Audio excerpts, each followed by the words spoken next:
BJP का full form क्या है? बड़की जुमला पार्टी या भ्रष्टाचारी झूठी पार्टी, दोनों में से कोई एक समझ लो, यही है उसका। लेकिन जनता तो उन्हीं को वोट दे रही है ना। जनता वोट नहीं दे रही, ईवीएम से चोरी कर रहे हैं। ईवीएम गणतंत्र की हत्या है, खुद भाजपा वाले कहते हैं इस बात को। सोच लो आप।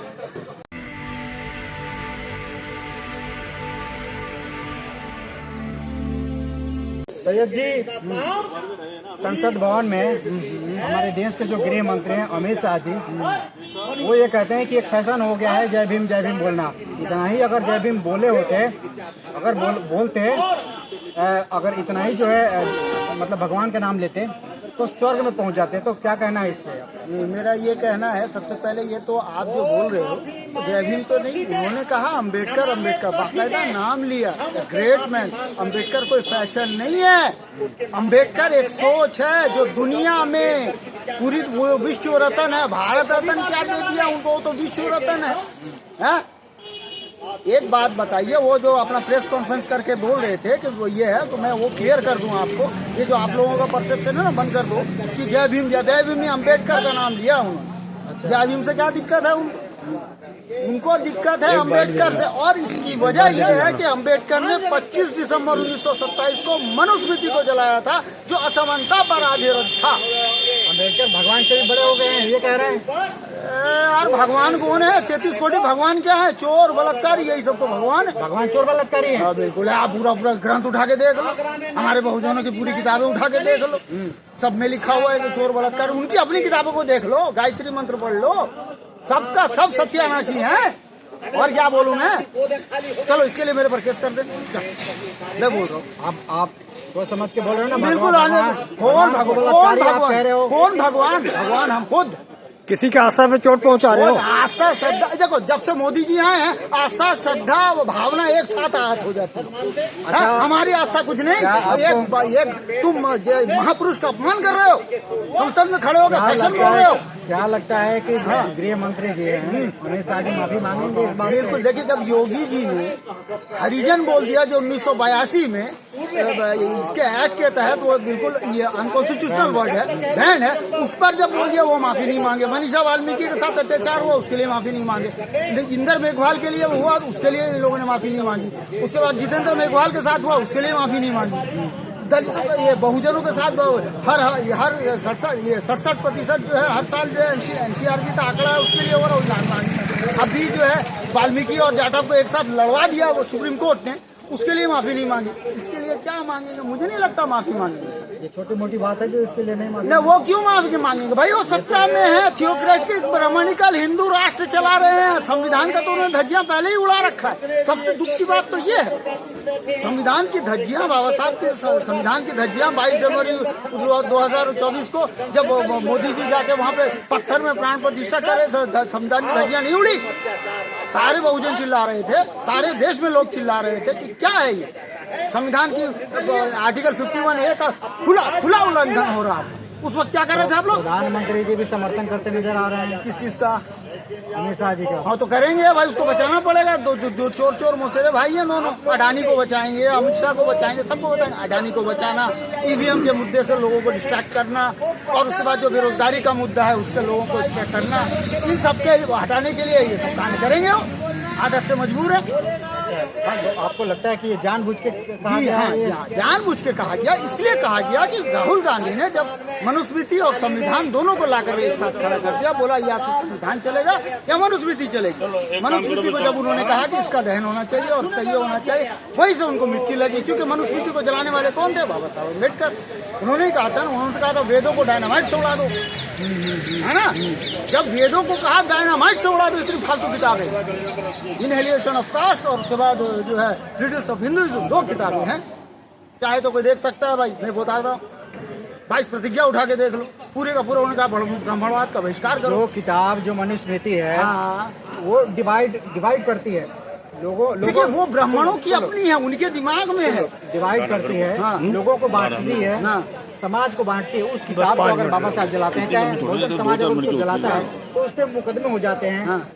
यहाँ पे बाबा साहब के इतने बड़े रूप में अपमान किया जा रहा है, उसके लिए माफी भी नहीं मांगी? नहीं, माफी भी नहीं मांगे ना, मुकदमा भी नहीं होगा। वो क्यों नहीं होगा? इसलिए नहीं होगा कि भाई वो सत्ता में बैठे हुए हैं, थियोक्रेटिक ब्राह्मणिकल हिंदू राष्ट्र चला रहे हैं। अच्छा एक बताओ, राहुल दूध को दुहे हैं। हाँ, तो राहुल ने क्या ऐसा अपमान कर दिया बता दो? कांग्रेस ने कौन सा ऐसा अपमान कर दिया बता दो? राहुल मुंह से बोल के कौन सा कांग्रेस ने अपमान किया मुझे बताओ?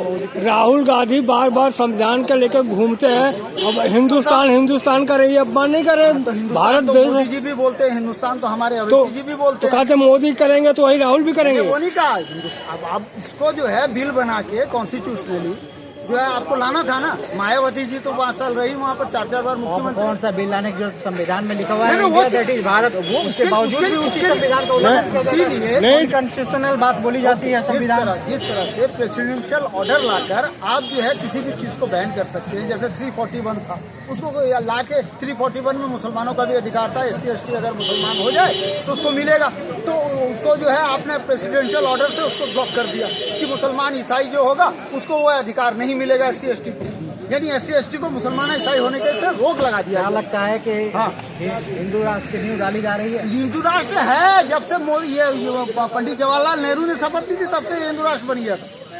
यही कारण था कांग्रेस जो भी शामिल किया आपका कहने का हिसाब? कांग्रेस तो RSS की माँ है, हमने कब मना किया नहीं है। अच्छा, कांग्रेस ही RSS की माँ है, उसी ने सब करवाया, उसी ने सारा कांड करवाया और उसी के पीछ पर जो है आज ये भी खेल रही।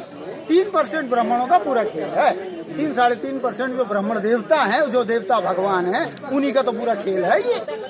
क्या इसी वजह से कांसीराम एक को स्थापना थे को नागनाथ करते थे क्या? हाँ बिल्कुल सही बात है, यही वजह हो सकती है। यही वजह हो सकती है बिल्कुल। आपके यही हिसाब से? मेरे हिसाब से नहीं, वो सबके हिसाब से भाई, मेरे हिसाब से क्या होगा, सबके हिसाब से हमको दिखाई भी दे रहा है। कांग्रेस ही RSS की माँ है। डॉक्टर केशव बलिराम हेडगेवार कांग्रेस से निकल कर RSS बनाए, रॉयल सीक्रेट सर्विस को अपनाकर उन्होंने जो है सारा कांड कर दिया। ये तो ऐतिहासिक तथ्य है, कैसे भूल जाते हैं? भगत सिंह को मरवा दिया उन्होंने, चंद्रशेखर आजाद को मरवाया सावरकर ने, और इनके पूरे ग्रोह शुरू से ही गद्दार रहे हैं। 6 बार माफी मांगे सावरकर। हिंदू राष्ट्र की मांग हो रही है। हाँ, मांग क्या होगी? हिंदू राष्ट्र तो है, बस कुछ नहीं होने वाला। ये सिर्फ बांग्लादेश का दिखा के, कनाडा का दिखा के, अमेरिका का दिखा के, इसका दिखा के, ये सब ढकोसला है। यहाँ पर जो असल मुद्दे हैं उनसे लोगों को भटकाने के लिए 1 नेशन 1 इलेक्शन, अभी तो उसका समर्थन भी मायावती जी ने कर दिया, 1 नेशन 1 इलेक्शन, हालांकि वो तो है नहीं, बहरहाल कर दिया। इसलिए कर दिया, अगर उसमें समर्थन नहीं करेंगी तो ED CBI भेज के उनको जेल में डाल देंगे, उनके ऊपर ऐसे घपले केसेस है। क्योंकि ब्राह्मणों में तो न्यायिक चरित्र होता नहीं, 1919 में 7 अमेंडमेंट में बोल दिया गया, तो मजबूरी में बेचारी समर्थन कर गई। अभी ED वो रोड में नहीं निकल रही, मजबूरी है, निकलेगी वो अरेस्ट हो जाएगी। यार तुम नहीं तो उनका तो टूट में तो दम है, वो टूट करती है पूरा प्रशासन हिल जाता है। कहाँ हिल जाता है? प्रशासन अभी तो डर गई, वो खुद ही डर के जो है समर्थन में आ गई कि 1 नेशन 1 इलेक्शन होना चाहिए। सारी दुनिया, सारा देश उसके खिलाफ है, लेकिन 1 नेशन 1 इलेक्शन कैसे होगा? कैसे पॉसिबल, कैसे होगा? आप बताओ ना। अरे उनको उनके ट्वीट के सारे लोग पढ़ते हैं, उसको ध्यान से देखते हैं। EVM का ही मुद्दा, आप इसके अंदर जब EVM आया तो EVM के मुद्दे पर जो है वो कुछ नहीं बोली, इसी के अंदर ओम बिरला साहब से पता लग गया ना। EVM के मुद्दे पर भी वो आई थी रोड पर, फिर उसके बाद जैसे ही एक नोटिस दिया फटाफट अंदर हो गए, चुप होकर बैठ गई। आज भी कुछ नहीं कर पाती, आज तो ठीक से प्रचार तक नहीं कर पाती मायावती। मजबूर है, क्या करें? क्यों मजबूर है? मजबूर इसलिए है कि भाई ED CBI के चक्कर में उनको एक बार जेल में डाल देगा तो जमानत नहीं होगी। ये थियोक्रेटिक ब्राह्मणिकल हिंदू राष्ट्र है, जहाँ SC ST OBC जो है 2nd क्लास सिटीजन और मुसलमान 3rd क्लास सिटीजन है। हमको तो फांसी हो जाती है, जेल हो जाता है। आज देखो हमारे सारे लोग बंद हैं, हमारे इसको गाली दे दी जाता है संसद के अंदर। हेडगेवार, गोलवलकर, ये सब हिंदू राष्ट्र का सपना देखे थे। हाँ, वो सपना कहीं ना कहीं जो है मोदी जी पूरा कर रहे हैं। बिल्कुल करेंगे। बंच ऑफ थॉट में जिस तरह से उन्होंने लिखा, 5% जो है लोगों के पास, पूरी 95% ये 100% लोगों की मतलब बागडोर होनी चाहिए फाइनेंशियली, वो चीज हो गई, वो चीज हो गई। अब अडानी के हाथ में पूरा जा रहा है, अंबानी के हाथ में पूरा जा रहा है, उन्हीं पूंजीपतियों के हाथ में तो पूरा चल रहा है। घोषणा में हुई है, वैसे हिंदू राष्ट्र हो गया है। अब नहीं होता तो फिर जाकर प्रधानमंत्री वहां पत्थर में प्राण प्रतिष्ठा कैसे करते? अब बताओ, प्रधानमंत्री का ये काम है क्या? प्रधानमंत्री के काम में ये आता है जाके 22 जनवरी को बैठ के वहां पर जाकर पत्थर में प्राण प्रतिष्ठा करे? पर्सनल जीवन भी तो है। बताओ, वो पर्सनल था। अब अच्छा, वो पर्सनल था, प्राण प्रतिष्ठा का हिंदू धर्म से तो ताल्लुक रखते हैं। वो भी हिंदू नाम का कोई धर्म है? हिंदू नाम का कोई धर्म है क्या? न वेद में, न पुराण में, न किसी भी ग्रंथ पे आप हिंदू दिखा। तो खुद मोदी जी कह चुके हैं हिंदू नाम का कोई धर्म नहीं है। मोदी जी कहते हैं इस बात को, और आज जैसे पत्रकार हिंदू धर्म आस्था आहत हो जाती है। भाई क्या पूरे विश्व को इकट्ठा करने के पूरे हिंदुत्व को इकट्ठा किया जा रहा है अरे यार यहाँ पर जो है बाबा बागेश्वर कहता है जातिवादी करोगे नहीं, हम सब हिंदू भाई भाई।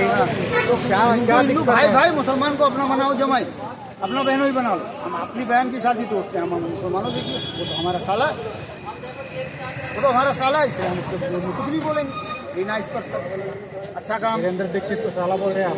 हाँ जी, वीरेंद्र शास्त्री, हाँ वीरेंद्र शास्त्री जो भी है। तो साला तो मुसलमान का साला ही तो है, खुद ही कहता है मेरे बड़े अच्छा पंडित।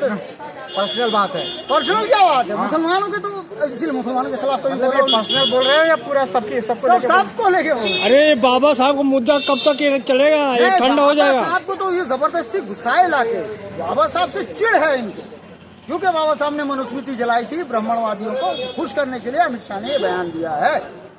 तो ये कब तक चलेगा ये मामला? ये मामला मैं तो कहता हूँ हमें इस मामले को लेना चाहिए। मैं तमाम बहुजन समाज को, इसमें हमारे जितने भी मानवतावादी लोग हैं, भारत के जितने भी मूल निवासी हैं, जो भी हमारे ये समाज के लोग हैं, हम सब मैं सबसे आह्वान करूंगा कि इस मुद्दे को लेकर ईवीएम का मुद्दा, क्रीमी लेयर का मुद्दा जो SC ST के लिए आया है, उसका लेके, बेरोजगारी का लेके, OBC की जनगणना लेके, ईवीएम का मुद्दा लेके, तमाम मुद्दों को एक साथ करके, किसानों का भी मुद्दा लेके, किसान जो है बैठे हुए हैं दो बॉर्डर में, परेशान हाल हैं, उनका MSP नहीं मिल रहा, उनको नहीं मिल रहा। उसके बाद वोटरशिप का मामला अटका हुआ है।